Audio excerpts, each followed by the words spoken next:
Do you strive for perfection? Perfection is the idea that there is a finished state that never changes. The only place that this unchanging perfected state exists in the universe is in our minds. The pursuit of perfection is the seed of procrastination.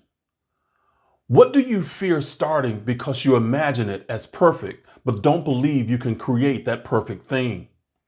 Maybe you're afraid of what people might say. Will they laugh at you if you mess it up? Or just be critical of it?